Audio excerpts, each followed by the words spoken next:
Hello সুপ্রিয় বন্ধুগণ, আপনাদেরকে পুরাতন একটি ধর্মীয় ও ঐতিহাসিক স্থানে নিয়ে যাব এখন। কালা পাহাড় ও ধলা পাহাড়ের আবাসস্থল, যদিও এরা বর্তমানে নাই। বাগেরহাটে খান জাহান আলী দিঘি বা খানজেলে দিঘি ও খান জাহান আলীর মাজার।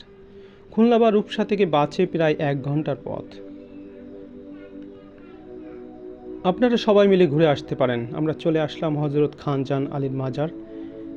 এটার মেন গেট। এখান থেকে ভিতরে যাব এখন। দুপাশে দোকানের সারি। ভিতরে আসলাম। ভিতর থেকে এটা আপনারা দেখতে পাচ্ছেন খানজালার মাজার। খানজালি দিঘির উত্তর পাড়ে এক উচ্চ ভূমিতে তার